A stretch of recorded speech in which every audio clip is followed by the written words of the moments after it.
to be arrested. Why? The food's so good. Right there. She got a point there. So I can't stop smiling as I'm like eating it. I'm like, yo. no, that's Chef Kim. Full name's Kimani Kiari, but I prefer Chef Kim. Kenyan, born in Nairobi, chef by profession. I cook at Five Senses restaurants, and I'm all about food. I love food. Moving country to country over the last 3 years has taught me something. That the most important stories aren't the landmarks, it's the people. The creators preserving and reimagining identity, community, and culture in a world that's just changing too fast. These aren't travel stories, these are stories about belonging and a glimpse into what's next. So for episode 1, it takes us to Kenya to show you that there's more here than a safari.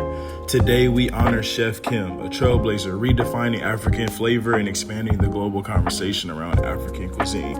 Chef Kim is seen, Chef Kim is heard. I grew up in Nairobi, man. I'm born and raised in the urban center, Nairobi. Grew up, just not far from outskirts of Nairobi, around Kajiado, a place called Rongai, where I learned a few things about life and about food as well. Fun fact is that I learned to cook when I was from about 6-7 years, right? And this was when I was in my mom's kitchen.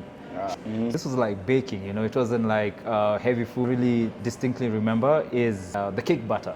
When you mix the cake batter and you have the butter, the margarine, this amazing flavor, the vanilla, that used to drive me crazy because every time she's like cooking, I'd run down and be like, hey, can I help?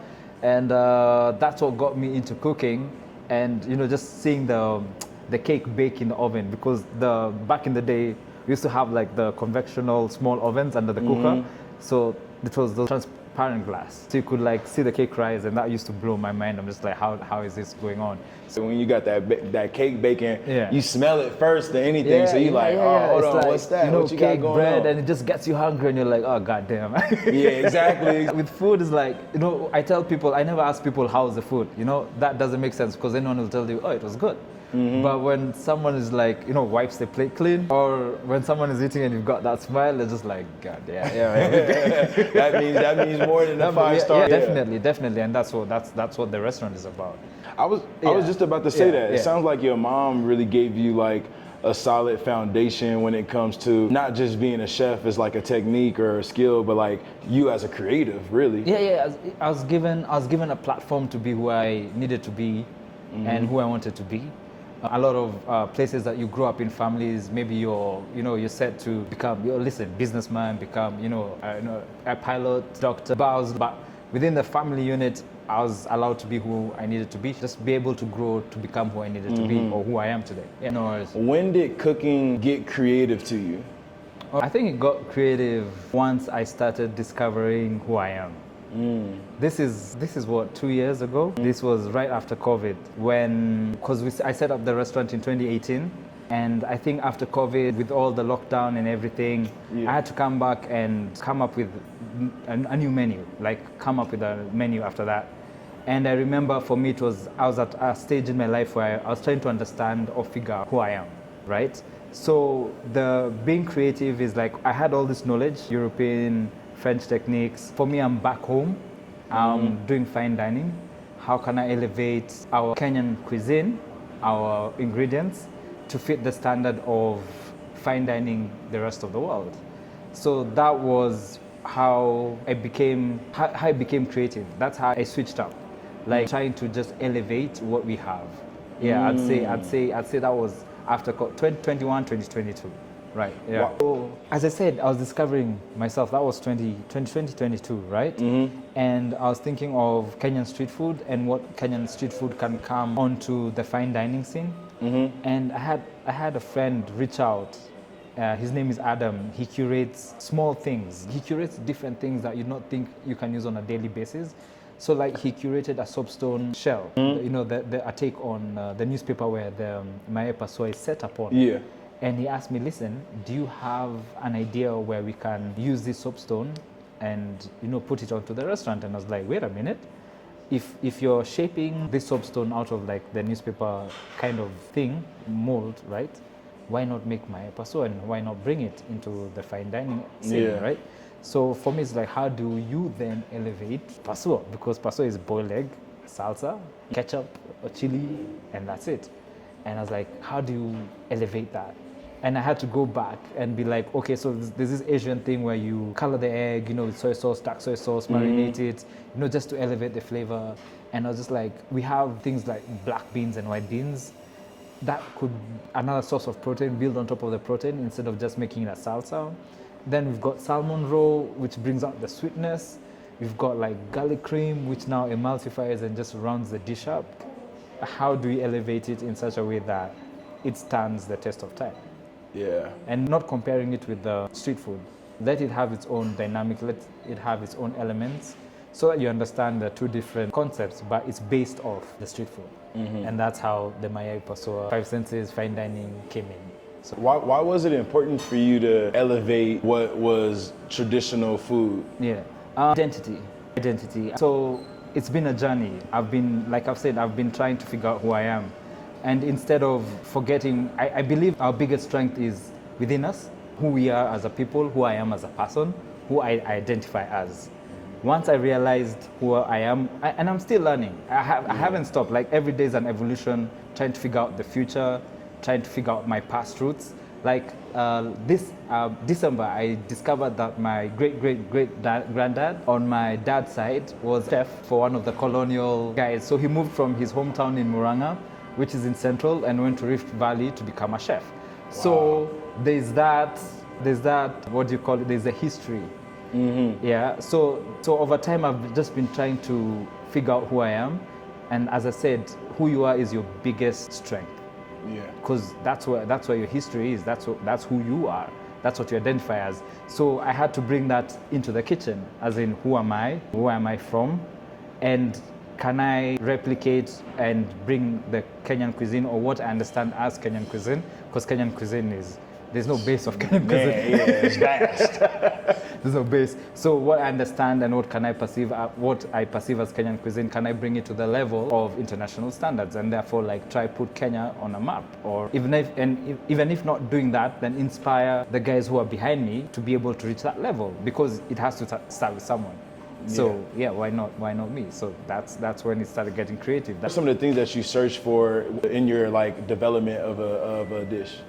I think what I start with is presentation. It's how do I want a dish to look. Then from that, it's just about flavor, intensity. Because for me, it's flavor that comes to the dish doesn't have to look amazing, but the flavor has to be there. Yeah. And for me, I always say that if it's a banana, it has to taste like a banana. If it's salmon, it has to taste like salmon. If it's avocado, like avocado. I'm not gonna mess it up. And if I have to add anything, it's to elevate it. So avocado and coconut, there we go, just elevating and bringing the African or the Kenyan flavors to the palate, Yeah. So it's more about textures, color, flavor. How would you describe Kenyan flavors, as vast as that can be? That's a good question. I think, so as you've said, you've got the coastal and you've got mainland. And coastal is based off spices and coconut, one of the main fruits along the coast. So, there's the aspect of sweetness and spicy from the coast. That's what I'm thinking, right? And earthy, something potatoes, sweet potato, arrowroots, very earthy ingredients like maize and beans, very earthy, and a lot of these things didn't have spices. A lot of the internal communities didn't have spices like the Swahili or the coastal region. That's why you find their food more flavorful than the mainland. So I don't know how to describe it, man. I don't know. It's just like earth and earth and I don't know how to describe it. It's earth and sea, man. It's earth and it's land and sea. You just have to oh man, I don't know. But that's an amazing. But even though you're still reaching a good point though, that's an amazing identity in even a country to be able to have different regions that's so vastly different, and you being able to pick up on that, right? Because then at the same time, that's just part of your development. Yeah, definitely. A young man in Kenya. You go to school. You started school out here first to be a chef. And then something happened and you said you want more and you ended up leaving.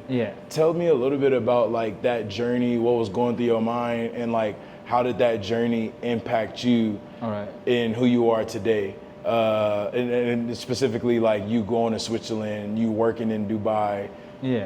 I think right from the bat, once I realized I wanted to be a chef, At the time, they used to say the best culinary or the best hospitality schools are in Switzerland.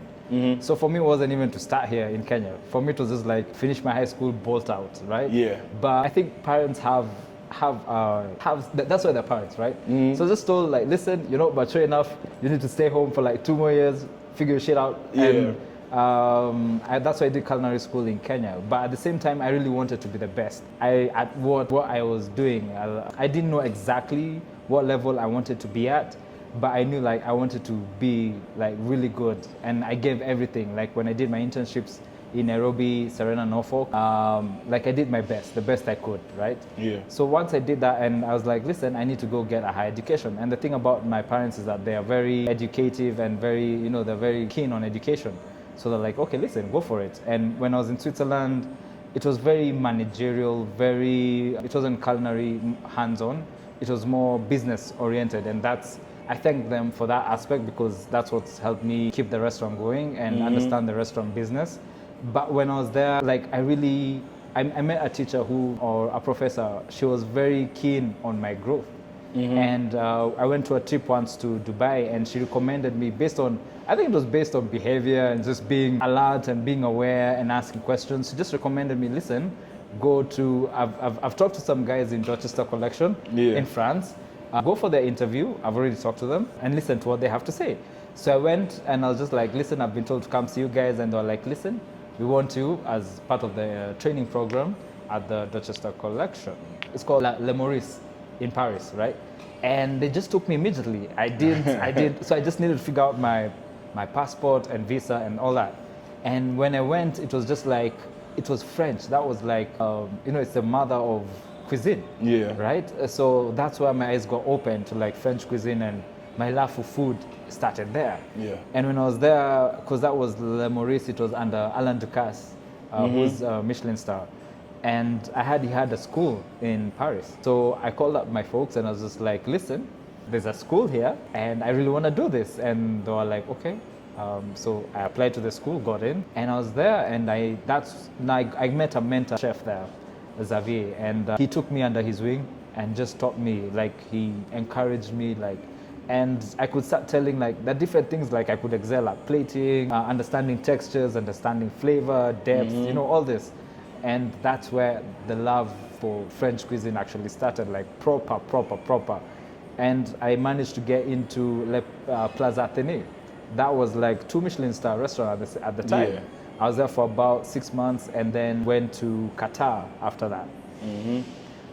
So it was that was where like my love for French cuisine now came in, and food, actually cuisine in general. Yeah. Through that experience, through Paris, and just understanding flavor, understanding technique, just the passion, the love. Yeah. That's where I found it. Actually, that's where I found it, and that's where that's where the bulb lit, and I was just like, I'm not going back, man. I'm not going back. Yeah, and that's cool, because then essentially from there you make your return back to Kenya. Yeah. What was the thought process and decision like around that? I think it was frustration, and knowing that I could do. I held a station by myself for about 3 months. This is entremet. This is like deep frying, condiments, garnish, side dishes, everything. And I did it for like 3 months straight, and I was alone, like no off days, just working. Yeah. And I was just like, if I'm doing this for someone else, I can do this for myself, And I was just like, and I really wanted to grow and just do my own thing. I felt like I was limited to what I was doing. Yeah. So I just like, I can start something. The first idea was maybe 10 guest restaurant.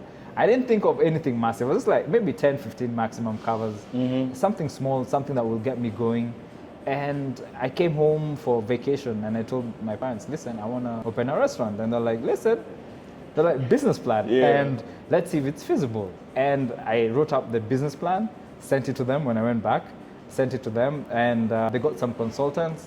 And then they were like, okay, fine, it's doable, so do what you need to do. Yeah. And I resigned, and I remember the chef on that side was pissed, man. He was pissed, and he was just like, oh, you're gonna open up a food truck? And I was like, yeah, I'm gonna open up a food truck. And that's how it came. It's just out of frustration and just knowing I could do better. I think first that Kenya is home, Nairobi is home. I know Nairobi. I didn't know the dining history or I didn't know the dining experiences that at the time. It was just like, I'm gonna try bring something new and just try and figure it out as I go, which I've done. Yeah. But it's home. It's home. Yeah. Like it's relatable. I know the food. I know, if someone has a question based on something, I can answer. It's not foreign. It's not something that I'm learning. It's something that I already know. But all it has taken is just for me to reconnect and dig deeper to kind of get to who I am. Yeah. I think community is everything. In a world like today, community is everything. You can't do things by yourself. Yeah. If you think you're gonna do things by yourself, you can't reach a certain level. And once you do, then there's no bridge to the next.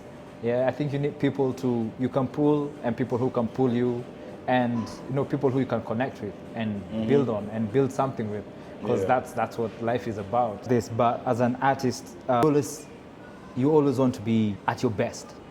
It's not about being the best, it's about being at my best, like 100% of the time. There are days I will do, I'll do an amazing event, but still at the end of that event, I'm still pissed because the things that I saw that I could have done better. So someone will be like, oh, you did something amazing, but in my head, I'm just like, no, that didn't cut it because this would have been done different. So for me, it's personal, it's very personal. I'm not wanting to be seen, but just being seen. It's just for who I am. I had my mom who was on my side, but majority of the other people who were in my life didn't understand the vision, did not understand what I wanted, did not understand who I was. So it stems from the aspect of just wanting to prove that I think that I am who I say. That pushes me every day to just bring and be the best that I can be. That's it, man. Yeah. Being the best that you can be. Exactly. Community. Community. Makes sense why you came back to Kenya. Yeah. When you think about those things, it makes sense. So mention community. How did Nomad Table come about? Like, what was that journey like? And the Nomad Table, I think it has revived the chef in me. Really? Yeah, it has. The Nomad Table, the description of it is a table that keeps moving, basically. It's based on food, community, vibes, music, what else? Just having a good time. And that's outside the restaurant. That's not within the restaurant. That's why I call it the Nomad Table, right? Yeah. So it came at a point in my life when I felt beaten, I felt overwhelmed, mainly by, the restaurant, being at the restaurant. It takes a lot, giving 100% every day, and sometimes not seeing the outcome. One day you'll open, one day you have one guest, another day you'll open, you have 20 guests. Yeah. Which is good, right? But that just, I was just like, I needed an environment where I can be me. I can be Kim, and I can be Chef Kim. Yeah. Like I can, like dress up, feel good, just be able to cook for people and just connect with people, because even when they come to the restaurant, someone will tell me, oh, I've been to your restaurant, and I'm just like, oh, wow, all right, nice, thank you. And for me, it was just like, I need to connect with people outside the restaurant. So that's how the Nomad Table came. It was just a way for me, not as an escape, but to kind of now become whole in a sense, where I can be who I need to be. I mean, communicate, talk to people, get to know people, as well as cook for people in different locations, because I also like the outdoors. This is indoor. I'm here like 6 days a week, So I needed somewhere where I could, go out of town, within town, different settings, and just pull that energy back, like fill that cup again, so that I can be able to pour more out. Yeah, so that's how the Nomad Table started. And what is the one thing that you want people to take away when they attend Nomad Table? It's just fulfillment, just feeling enriched, feeling taken care of, seen, just the good energy. Because it's about energy, it's about communication, it's about connecting, So for me, it's always like, if you've enjoyed the food, tick.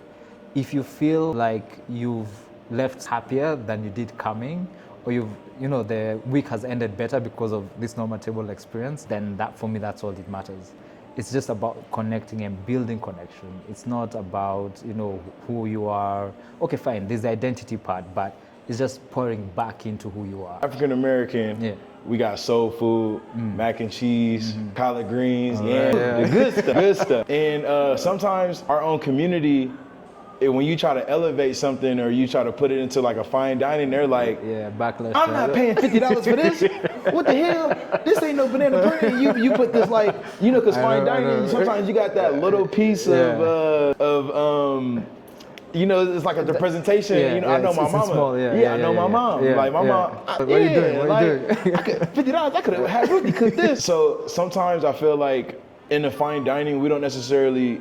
And this is probably me putting my own opinion on it, but like we don't necessarily see ourselves in those spaces, you know, when you think about Michelin star places and stuff like that, man, like from my experience and my own research, and I couldn't really look at it all, but I could argue probably over 50% are Italian, Japanese, you know what I'm saying? So I'm wondering, but at the same time, there's a lot of pushback within our own community when it comes to elevating, because you know it's because what you mentioned about like soul food or like the love in food, we hold it closely. So anything that disrupts that, it's like we're not supporting that. And you're taking some of these, like you have French food on the menu, but again it's still a very rooted in your Kenyan identity. I guess one, how do you deal with that challenge between elevating something, having your community, you know, receptive of it? So I'm asking, how do you deal with that? Do you feel that tension? And then if you do feel that tension, how do you necessarily deal with it when you're dealing with Kenyan identity and trying to elevate that and, you know? Yeah. Listen, I think at some point we've got to evolve. Humanity is evolution. Yeah. We can't stay in the same place. So dealing with experiences that are based, you know, people who are not really happy about maybe the evolution of what we're trying to do. You know, that's you know, not everyone will support you, but at the same time you have to think of it as what's the end goal? What are we trying to achieve? And where are we going? And where is our culture going? And where is the world going? You know, a lot of cuisine is being elevated, but we still got people who are staying true to their cuisine. It's just elevation, whether it's just plating or technique, but the base of the heart of the dish still remains the same. So that's what I try to do. Like if it's, let's say githeri, like the ingredients, base, stew, you know, it's the same.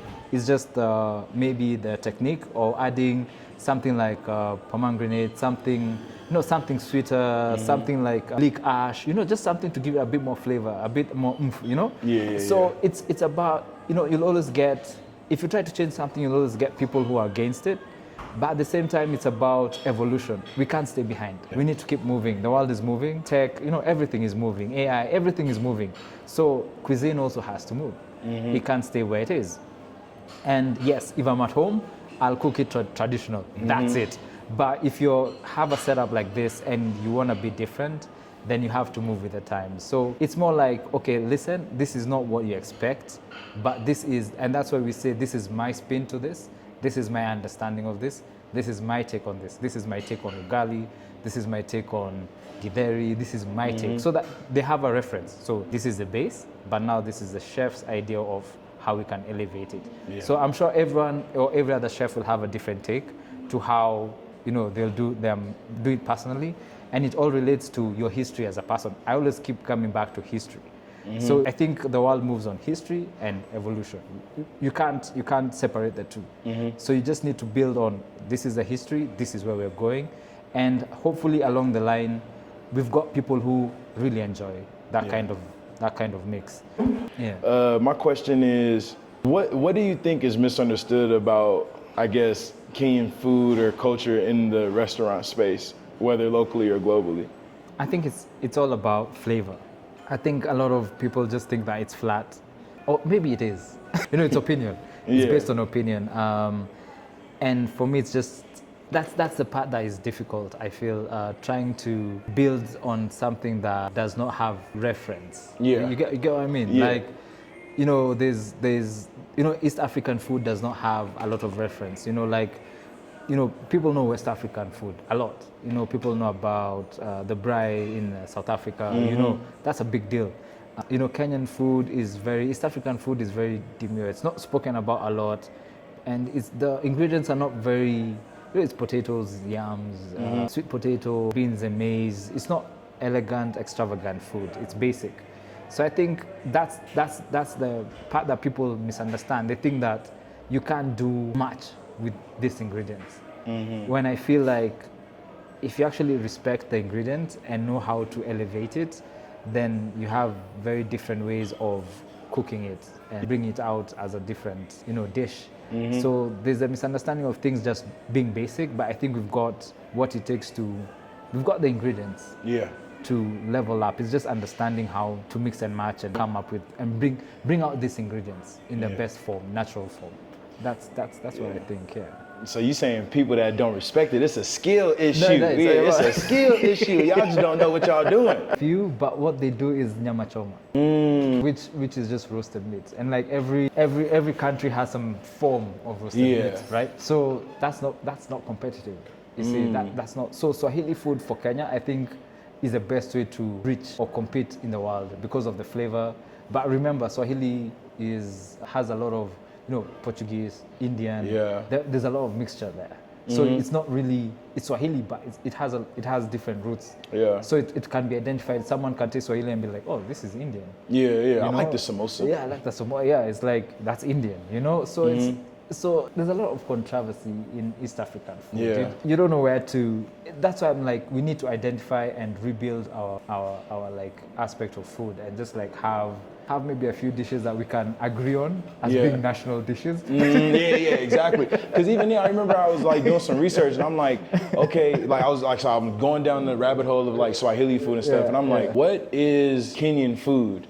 And like they'll say like ugali, but I'm like, ugali is not Kenyan food. Yeah, I'm like the corn was brought here by the Portuguese. Exactly. It's not. Also like what else? Like the flour elements, nothing of that. Like we had, I think, the Kenyan rice grain, which was brown, which is now extinct, or it's very highly priced. Extinct? Yeah, or it's very highly priced. Like to get it's very highly priced.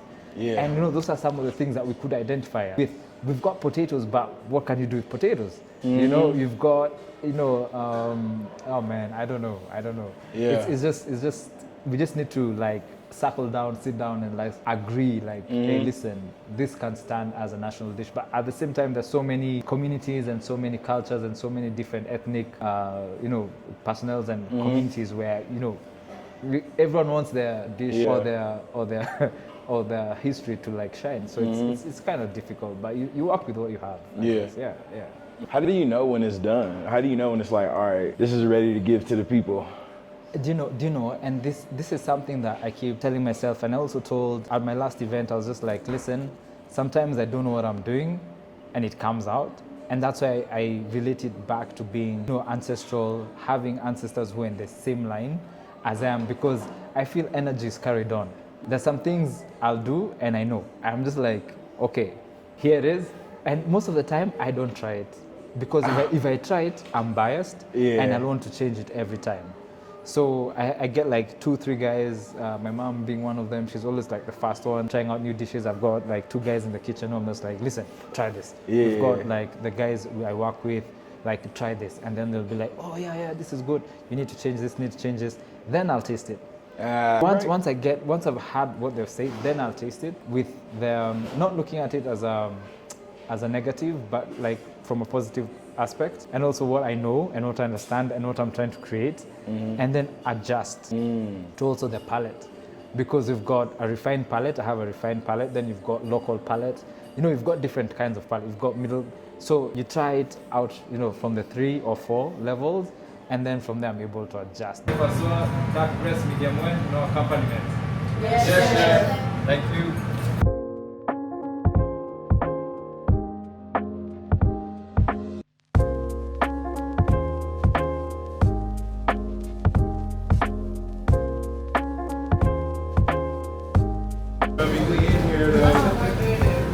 And it's good. You don't have no hair on the side. Nah, I just got my beard. I don't know if I got a beard. We out here.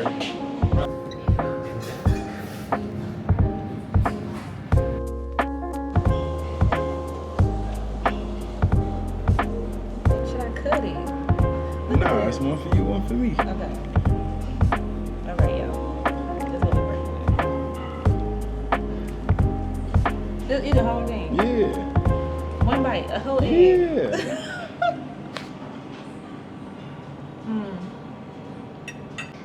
The egg. Mm-hmm. And then you got the beans. Egg saltiness, and then the nut, and then the beans, and then. Yeah, let me go ahead Okay, yeah. and help you out, man. There's a lot going on in there.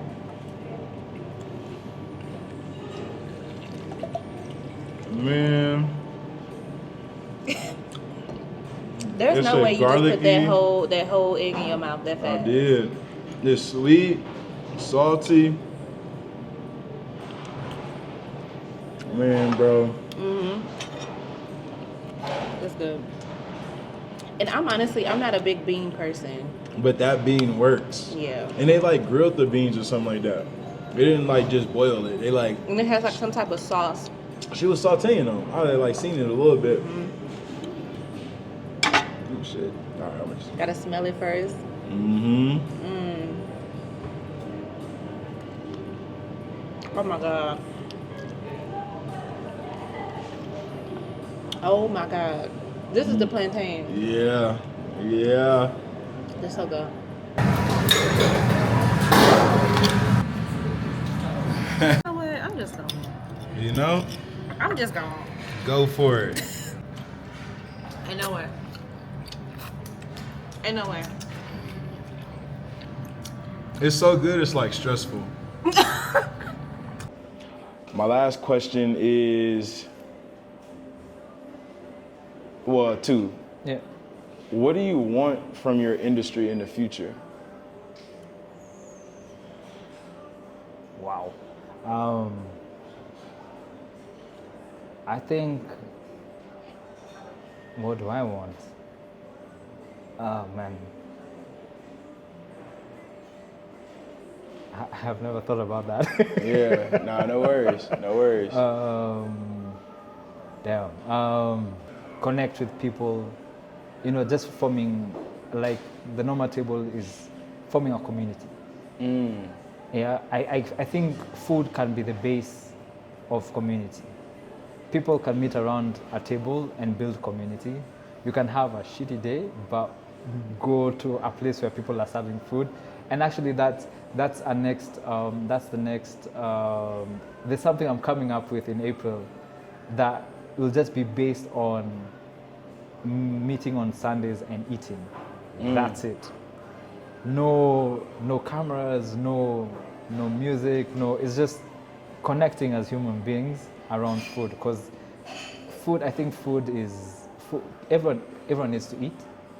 Food is nutritious.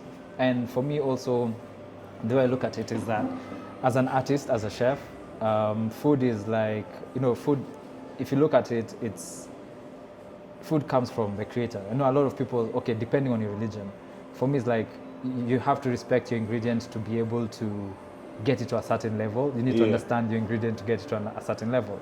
So being able to, from food coming from soil, passing to your hands, and then being served to someone, that's a kind of, that's something that you've been given and should be respected in such a way that you're nourishing people through what's growing in the ground, and that's what is nourishing your body, because we are what we eat, right? So for me, it's just like making food the primary source of comfort and connection, community.